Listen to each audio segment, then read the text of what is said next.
Hola, ¿cómo están? Hoy es lunes 21 de marzo. Mi nombre es Renato Cisneros Yo soy Josefina Townsend.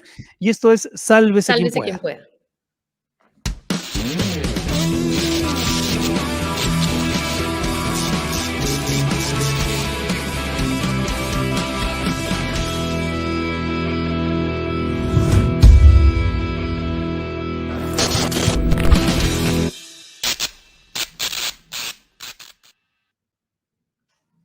Hola, ¿qué tal? Bienvenidos, como siempre, al programa. Estamos transmitiendo en vivo para YouTube, para Facebook y para Twitch. Hoy, 29 de marzo, José, es Día Internacional de la Eliminación de la Discriminación Racial, Día del Síndrome de Down y Día también de la Poesía. Así que vamos a sensibilizarnos especialmente en esos temas y recordar a la gente la importancia de no discriminar, la importancia de acoger, de incorporar a las personas con síndrome de Down y también de reivindicar la poesía. Eso tal vez más adelante en nuestro bloque de libros. ¿Cómo estás? Bien, ya veo que has escogido un libro de poesía, entonces. Un No digamos el adelanto, nombre sabes para cuál que la es. gente espere, para que la gente espere hasta el final. Sí. Lo que sí vamos a necesitar es que la gente comente mucho, porque hoy vamos a estar con temas muy polémicos. Vamos a estar primero conversando con la congresista, ex ministra de Educación, Flor Pablo. Hay muchos temas vinculados con el tema educativo sobre los que va a ser interesante escucharla hablar. Sí, y la propuesta publicada ayer y también en la entrevista en Cuarto Poder del expresidente Francisco Sagasti, En como eso una pensaba. salida de esta situación. Ya crisis, ya repetir tanto la palabra crisis, creo que ya es Sí, tedioso, sí. Y de hecho una de las noticias del día tiene que frustrante. ver precisamente con el ámbito educativo porque hoy ha anunciado el presidente Pedro Castillo que ya está listo el proyecto de ley que promueve el ingreso gratuito a las universidades. Eso en un contexto en el que todavía se están discutiendo las competencias de la SUNEDU, ¿no? De que hay una guerra desde el Congreso para Sí, frenar la revolución, la reforma la universitaria, reforma. entonces es complicado eso, ¿no? Y cuando se ha anulado el examen de ingreso de San Uf, Marcos, porque se filtró, y el tema del ingreso libre, bueno, ver bien de qué se trata, conversarlo con Flor Pablo, si es un ingreso libre es sin examen, si es gratuito, si también es un tema de un ingreso libre universal o no. así es. Mira, y no solo San Marcos, me escribió ahora un seguidor del programa, Alfredo AP, y dice, estimado Renato, por favor no se olviden de las universidades de provincia como la Universidad Nacional del Altiplano. En Puno, el escándalo en los exámenes de admisión no solo ocurrió en San Marcos. En Puno, el sábado pasado ocurrió un hecho similar. La policía detuvo a varios individuos con celulares, pero a pesar de las evidencias, el rector Paulino Machaca se niega a anular el examen. La crisis parece no circunscribirse solo a la universidad más antigua de América, José. Sí, y además el esfuerzo que toman los estudiantes al terminar el colegio, hay una brecha muy grande, ¿no? Y para poder entrar a las universidades públicas se estima que puede tomar hasta 2 años para un chico o una chica, ¿no? Que tiene que Sí, invertir los sí, padres, así vaya a una universidad pública, tienen que invertir en universidades, en academias preuniversitarias que sí cuestan. así es, así es. Otra noticia del día importante es que la fiscalía ha solicitado, un fiscal en concreto, ¿no? Ha solicitado impedimento de salida del país contra los sobrinos de Castillo, luego de darse a conocer que uno de ellos, ¿no? Intervenía a favor de Bruno Pacheco y uno se pregunta, a ver, si esos señores, estos sobrinos, se toman esas licencias, es porque el presidente les tiene que haber dado, ¿no? El suficiente margen de maniobra para que se enseñoreen de esa manera y hagan llamadas. Es decir, es la culpa directa del presidente Castillo, son sus familiares. Como dice el presidente Sagasti en su artículo, ¿no? No sabe discernir entre el bien y el mal, entre lo público y lo privado, y está cada vez más cerca de lo que podría llamarse una incapacidad moral permanente. Exactamente.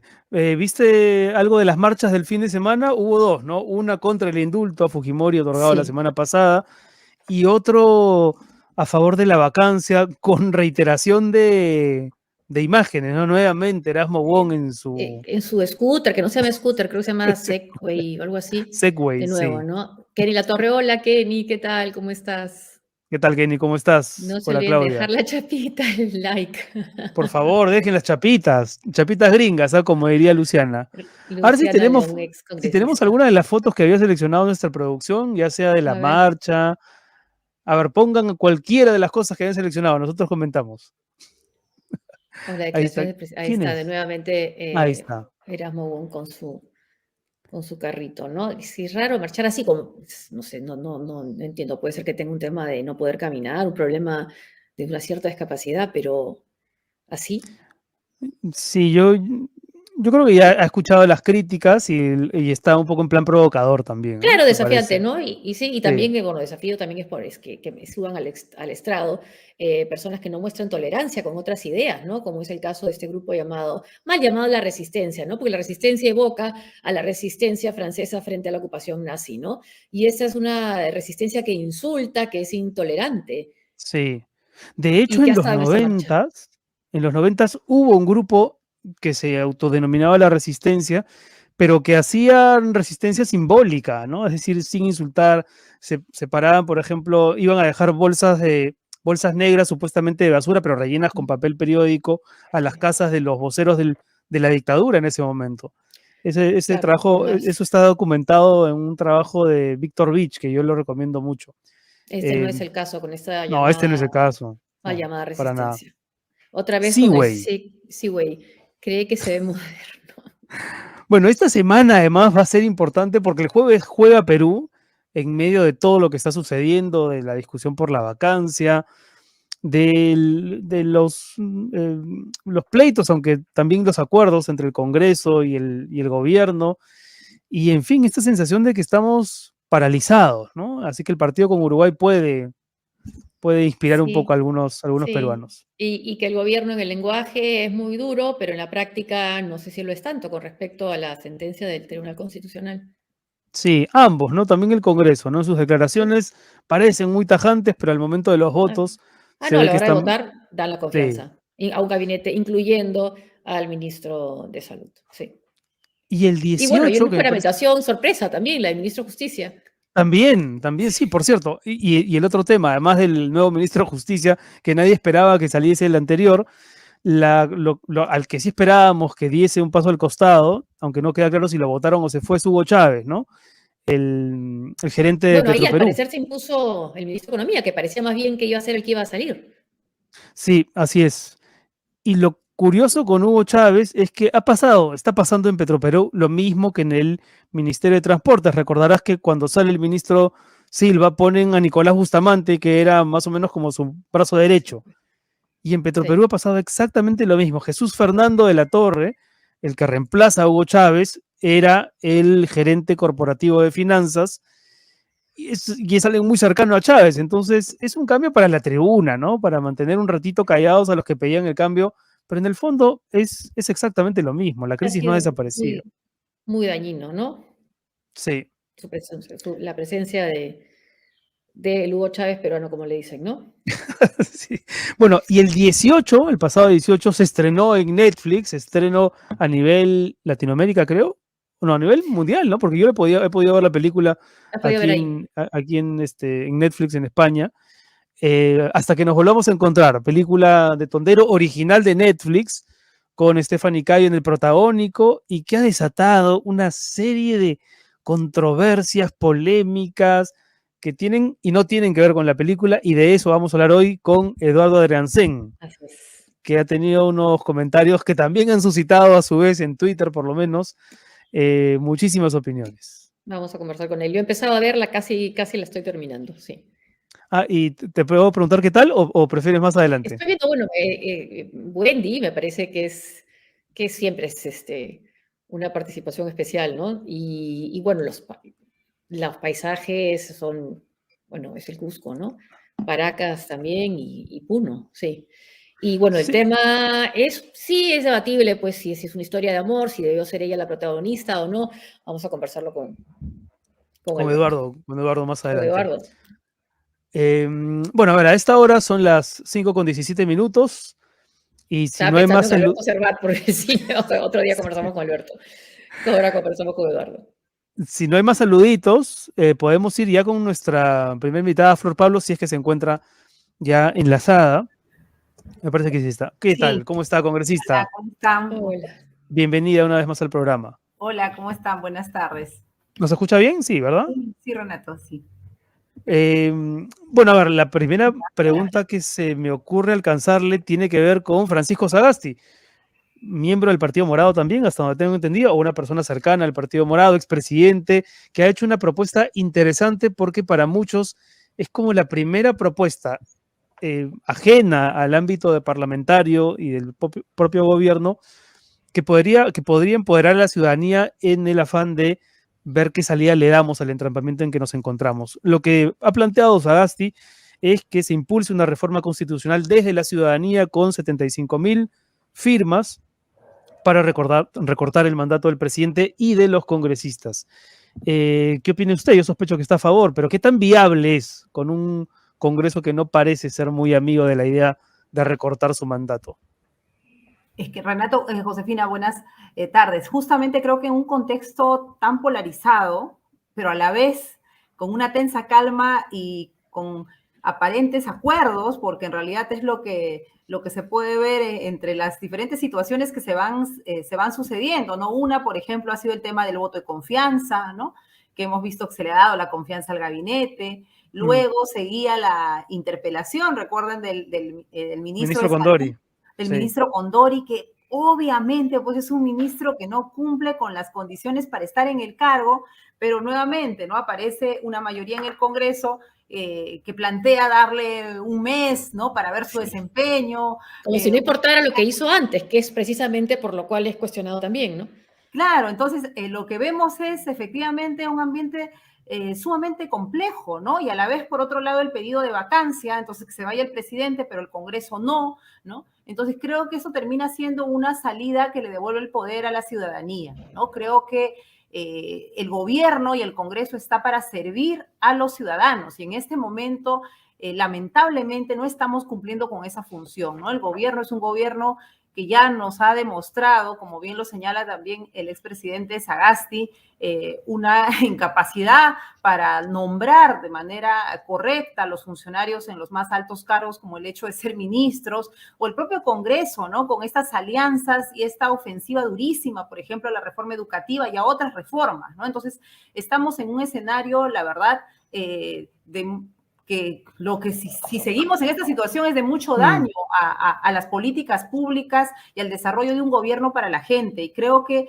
en vista que ni el Congreso va a querer la mayoría dejar su puesto, porque eso está a eso iba, ¿no? Entonces creo que la salida que se plantea es la salida más razonable, porque no hay un Congreso que diga, bueno, adelantemos elecciones, ¿no? Y nos vamos todos para resolver este asunto, pero no es nos vamos todos así de sencillo, sino es con una reforma constitucional que signifique reformas también en el tema electoral, en el tema político, porque si no, con esas mismas reglas de juego que tenemos ahora, vamos a volver a un escenario muy similar. Igual, ¿no? La vacancia nos va a llevar a un escenario que también ya lo conocemos, en realidad, que no nos ha permitido salir de esta ingobernabilidad. Entonces, creo que la fórmula es devolverle el poder a la ciudadanía, recolectar las firmas y poder solicitar una modificación constitucional para el adelanto de las elecciones y darnos una tercera vuelta o una nueva oportunidad a los ciudadanos.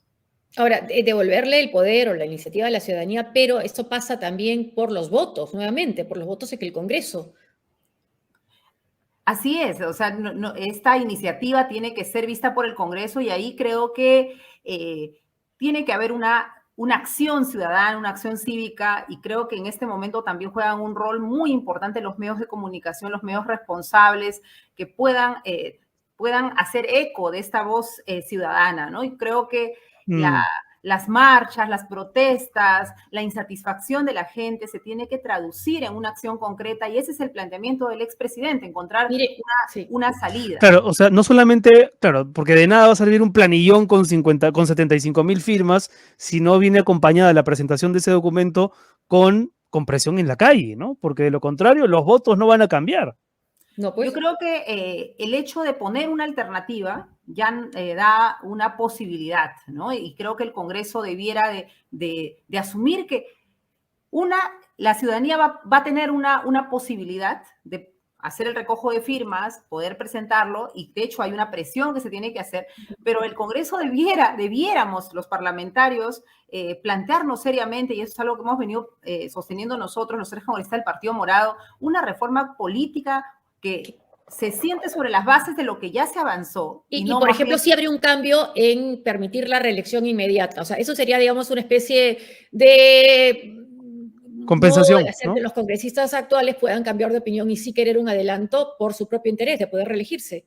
eso O es sea, algo, por ustedes ejemplo, votan que hay esa que reforma plantear, una constitucional adelantados las renovación. elecciones, pero van a poder tener una reelección inmediata. Y hay que ver, ¿no? La posibilidad de una renovación por tercios o una reelección inmediata. Definitivamente que haya también donde Pero los lo que le congresistas podría interesar tengan. a este Congreso, como lo hemos visto en su desempeño, es poder reelegirse. Claro, pero que también eso va a pasar porque la ciudadanía evalúa el desempeño de los parlamentarios. No se cierra esa posibilidad, quitar el voto preferencial como ya se había planteado en la reforma política, comenzar también a mirar el tema del equilibrio de poderes y algo que tenemos que cambiar en nuestra constitución es el tema de que la vacancia, las causales de vacancia y el tema de la incapacidad moral no sea pues un tema discrecional. Tenemos que ser muy explícitos en señalar a qué nos referimos. Nosotros consideramos que la incapacidad moral está asociada a la incapacidad mental, pero, por Pero el ejemplo, presidente Sagasti ya no tanto, ¿no?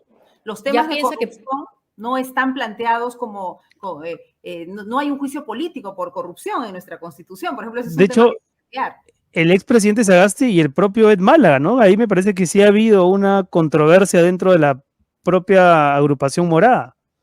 porque el presidente Sagasti dice que está más cerca el presidente de la incapacidad moral, porque dice que no sabe diferenciar entre lo público y lo privado, el bien del mal.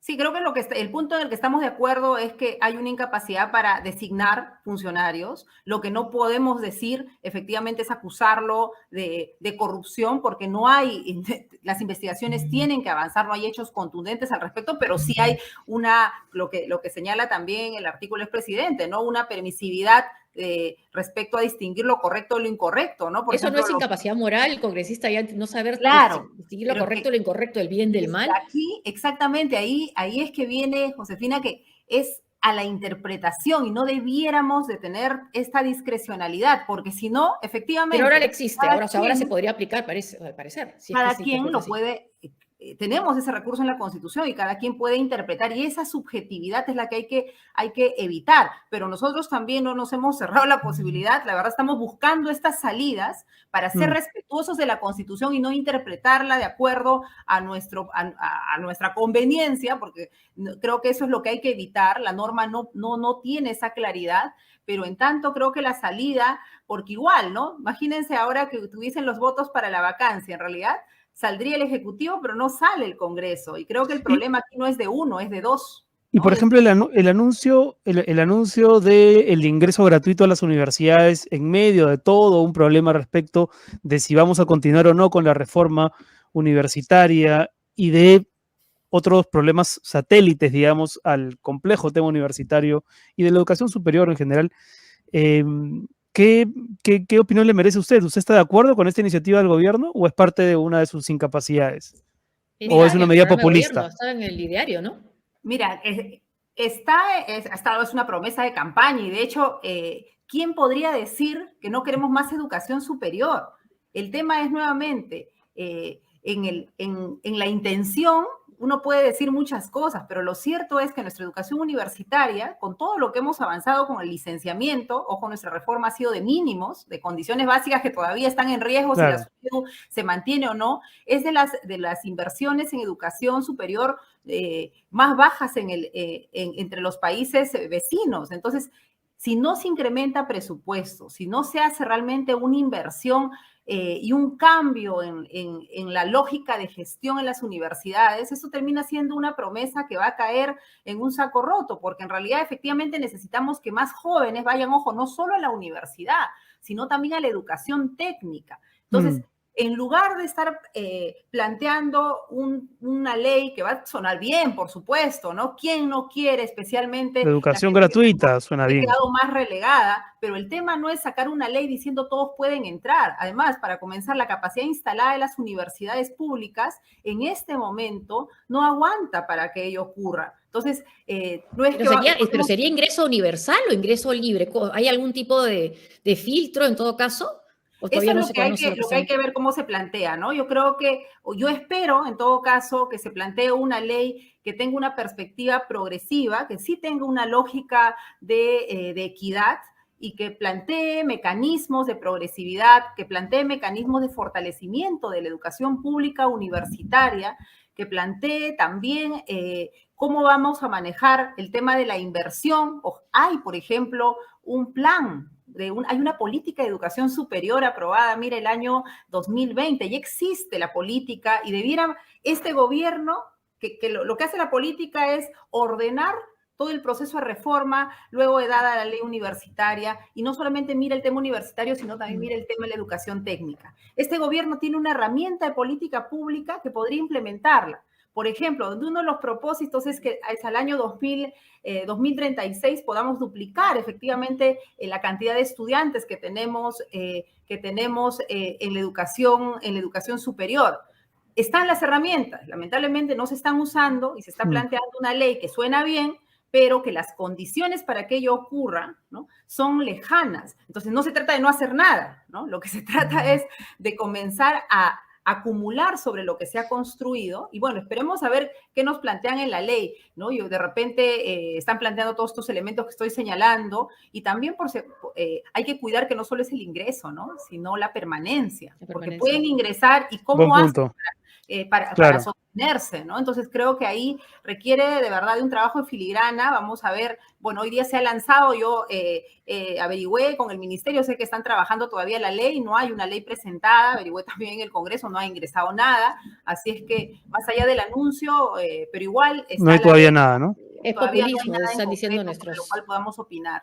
Nuestros seguidores, que es populismo. Claro, en lugar de fortalecer las universidades y la educación básica, porque hay un vacío, ¿no?, entre cómo terminan los chicos la educación media, y para entrar a las universidades públicas tienen que invertir los papás mucho en academias. Por ejemplo, ese es un tema que ojalá diga la ley, Josefina, porque mira, todas las universidades tienen una actividad productiva, así la denominan, en las preuniversitarias de cada universidad pública, y eso no es correcto. En realidad ahí se le resta la posibilidad de igual condición a la postulación a jóvenes de menos recursos. Entonces van a las aquellos que pueden pagar y reciben una preparación especial, y eso no habría mayor problema ahí, pero se separan cupos, ¿no?, a esos estudiantes. Entonces yo espero que, por ejemplo, esa situación se pueda cambiar, y claro, las universidades me dirán, ¿y ahora de dónde voy a sacar los recursos propios? Pero bueno, esa no es la finalidad de la universidad pública, esa no es la finalidad. Entonces el Estado... Sales de un colegio público, luego tienes que ir a una academia privada, y después para entrar a una universidad pública.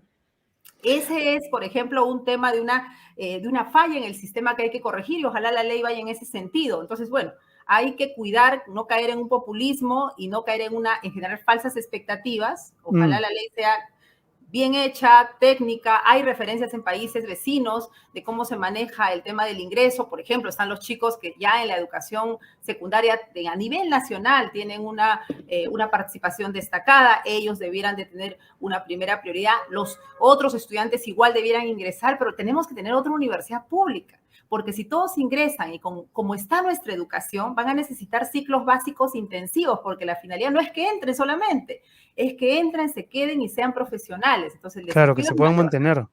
Así es, esperemos ver cómo viene la ley. Otro tema que a ver, dice Karim Maguat, el ingreso libre no es posible porque la atención educativa por alumno tiene un costo y las universidades públicas tienen un presupuesto de atención que las limita. Bueno, si eso es tal cual, entonces en verdad el anuncio es un anuncio más que nada que busca congraciarse con determinados auditorios, pero que no va a poder prosperar.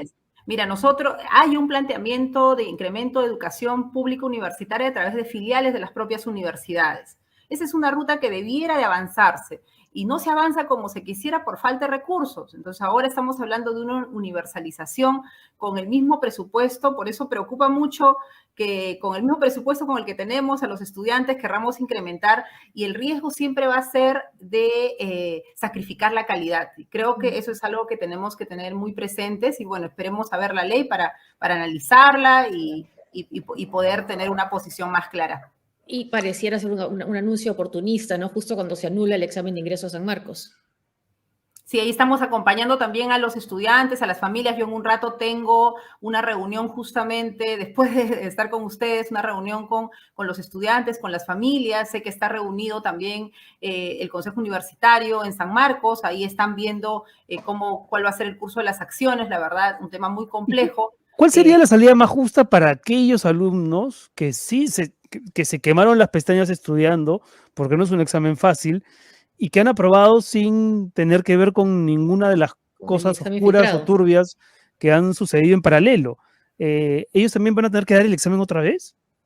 Creo que acá tiene que ingresar la fiscalía, entiendo que San Marcos ya ha solicitado y tiene que haber una auditoría de lo que ha pasado, pero a la vez pasa lo mismo, mira que con el examen de los maestros, ¿no? Que había un cuadernillo el que se había filtrado y se anuló todo. Entonces creo que acá hay que identificar de manera individualizada los hechos, ¿no? Y no perjudicar a todos. Esa es mi posición personal, igual me iré enterando más ahora en la conversación. He pedido también la intervención de la Defensoría del Pueblo, que la rectora pueda ir a la Comisión de Educación. Le he pedido al presidente Esdras Medina que pueda generar una reunión para ver cuál es la situación, porque la verdad el desconcierto de tantos jóvenes y sus familias porque se anuló de pronto la prueba y creo que han debido de analizarlo tomando en cuenta más elementos y no tomar una decisión tan apresurada. Entiendo que ahorita el Consejo Universitario está deliberando cómo es que van a seguir con las acciones. Y hablamos de la universidad cuya rectora se opone a la reforma universitaria, más bien, ¿no? Al empoderamiento de la SUNEDU. Digamos que los hechos... Creo que ahí hay un tema, ¿no? Justamente para evitar estas situaciones. Así es. De debilidad institucional es que se necesita una SUNEDU fuerte que haga la supervisión, una universidad también con un gobierno universitario fuerte para hacer como se debe hacer un examen de admisión y evitar estas situaciones, ¿no? Pero creo que en este momento hay que fortalecer la institucionalidad de San Marcos con la intervención de diferentes instancias y sobre todo responder pues al justo reclamo de las familias y de los estudiantes. Muchos de ellos vienen de provincias. San Marcos recibe a jóvenes de todo el país y lamentablemente... Y han invertido mucha plata también en las academias. De verdad que es un drama, sí, es un drama. No solo expectativas, sino recursos, ¿no? Y eso es algo que se tiene que atender. En eso estamos también, Josefina, Renato. Es lo que dice uno de las academias y los centros preuniversitarios han lucrado bastante. Ahora, volviendo al tema inicial de la propuesta del expresidente Sagasti, ya para tener una idea de lo que puede pasar en el Congreso con la necesidad de pasar por los votos, ¿no? Dice Guillermo Bermejo, Sagasti miente, con 75.000 firmas no se hace ningún referéndum. Eso es para un proyecto de ley que llame adelanto de elecciones, que pasaría por votación en el Congreso para luego recién a referéndum. Deje de vender humo, presidente, por accidente. Yo creo que acá, a ver, hay que ser claros también, ¿no? El camino es una iniciativa legislativa, ¿no? Y ahí hay dos caminos. Uno es que haya dos votaciones de 87 votos, cosa que es complicada, y el otro es que haya una votación de 67 y vayamos a referéndum. Creo que la ciudadanía, los medios de comunicación, todos tenemos que comenzar a ejercer también nuestro rol de control, tanto al gobierno como al Congreso, ¿no? No podemos, imagínense, sostener una situación como esta durante 5 años. Y al parecer, lamentablemente, una mayoría en el Congreso ha encontrado la comodidad de las negociaciones, sí, ¿no? Y el control político no está haciendo su trabajo. Pero además ahí el congresista Bermejo me parece que hace una lectura equivocada del planteamiento del expresidente Sagasti, ¿no? Porque no es que el presidente Sagasti esté promoviendo la idea de un referéndum, sino una reforma a partir de una iniciativa ciudadana. Creo que son figuras distintas. Así es. Pero además llama la atención cómo coincide la izquierda de Perú Libre con la derecha en una vez más su opinión sobre el presidente Sagasti. Salidas, ¿no? Encontrar salidas. No nos podemos quedar en esta situación de decir, bueno, ya muy bien, la vacancia, y nos quedamos con este Congreso, cuando el Congreso también, siendo yo parte de él y buscando fortalecer la institucionalidad del Congreso, siempre así como la de un gobierno, no está cumpliendo con su función de fiscalización. Lamentablemente, mira, ayer nomás ha salido el tema del congresista Wong, que es parte de la mesa directiva. ¡Qué vergüenza, por Dios! No se ha oído ninguna crítica. Nosotros estamos presentando una moción de censura al señor Wong como parte de la mesa directiva. ¿Por qué? Porque no es correcto. No es correcto y tenemos que ser fiscalizadores comenzando en casa, comenzando en el Congreso, así como lo somos con el Ejecutivo. Pero no hemos oído de ningún otro colega parlamentario, nosotros hemos presentándolo el día de mañana. Hoy hemos estado trabajando la fórmula porque necesitamos también sentar esas posiciones de que no vamos a ser permisivos, de que se acabó eso de Otorongo, no come Otorongo, porque tenemos que fortalecer la institucionalidad tanto del legislativo como del ejecutivo. ¿Y eso cómo se hace? Con control, asegurando que las cosas se hagan de manera correcta. Una última pregunta que tiene que ver también con una colega suya y también con temas de educativos. Me parece que ya sabe por dónde voy. Cuando escuchó de que la tesis de Betsy Chávez habría incurrido en una serie de plagios lo suficientemente significativos como para cuestionar la propia tesis, ¿le llamó la atención? ¿En qué pensó? Ya llevamos varios años, ¿no?, escuchando que políticos incurren en ese tipo de prácticas. No digo que sea el caso de Betsy Chávez definitivo, ¿no?, porque ella creo que ha emitido un comunicado defendiéndose. Pero, Sí, ¿qué ha pensado usted cuando ha escuchado la emitido un noticia? comunicado y de hecho ahí creo que la universidad es la que tiene que pronunciarse, ¿no? Efectivamente, hay eso que está ser, bien. sí, es la universidad, porque tampoco, yo creo que hay que tener, Renato, mucho cuidado, ¿no? Porque también, efectivamente, los ataques vienen de todos lados y la verdad, yo procuro siempre tener como ir un poco a la fuente, de repente demorarme un poquito más, pero he visto la denuncia, he visto el descargo de ella y lo que puedo pensar en este momento es la universidad es la que tiene la última palabra, ¿no? ¿Cuáles eran? Ella dice, porque siempre hay un porcentaje definitivamente, nada pues es absolutamente original, ¿no? Siempre hay, pero no, pues hay márgenes, ¿no? Hay márgenes, no, ¿no? hay Sí. márgenes y no son pues, Claro, y son mínimos, ¿no? claro. Entonces hay que ver Ella, eso, que sí, decía el reglamento en ese momento y claro. demás, pero creo que hay que concentrarnos en este momento en no acostumbrarnos y tener en realidad un gobierno de 5 años con un Congreso también de 5 años dañino para la población. Creo que eso es algo que hay que evitar y porque el riesgo de contrarreformas, el riesgo de mayor pobreza, de hacer inviable nuestro país, es muy alto, ¿no? Y creo que eso es lo que nos tiene que preocupar y no solo, y la actitud es encontrar salidas y ponernos de acuerdo. Lo primero debiera ser, como también dice el artículo del expresidente, es que las fuerzas democráticas encuentren una salida y no tener que hacer pues que son la ciudadanía... fuerzas democráticas, muy democráticas las que fueron democráticamente elegidas, pero no sabemos, no parece tener ese comportamiento. A ver, perdón, acá hay un ojalá comentario. demos la talla a todos, ¿no? Porque creo Sí, que claro. no debiéramos esperar que la ciudadanía nos enmiende la plana, Pero si no hay otra salía salida, la verdad que el poder se lo debemos, el estar donde estamos se lo debemos a los ciudadanos y que los ciudadanos asuman como parte de sus derechos de participación y control esta posibilidad. Pero la gente debería salir a la calle a marchar o en scooter, como Erasmo Wong.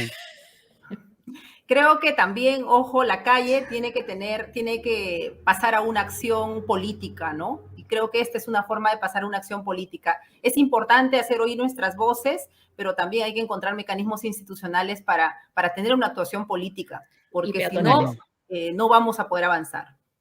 Hay un comentario ahí de Cristian Bustamante, no sé si lo tenemos. Ahí está, Cristian Bustamante. Felicitaciones a la congresista Flor Pablo. Por favor, que desde el Congreso se sancione el escándalo de la anulación del examen de San Marcos. Saludos. ¿Se puede hacer eso desde el Congreso? Mira, hemos invitado, bueno, yo he pedido al congresista Edras Medina que ojalá escuche, igual estoy pidiéndole a otros colegas parlamentarios que hagan el pedido. En otros temas. Pero Edras Medina parece que tiene una agenda un poco, digamos, que no tiene ese tipo de prioridades.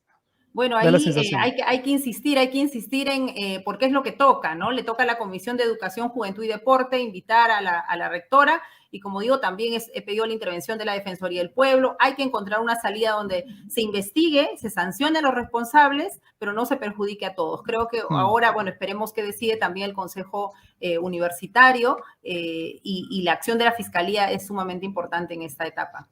Congresista Flor Pablo. Una última, la decisión del TC y del indulto rescatado desde la época de PPK. El vocero del Ejecutivo han sido muy tajantes, pero ¿en la acción le parece que están siéndolo también?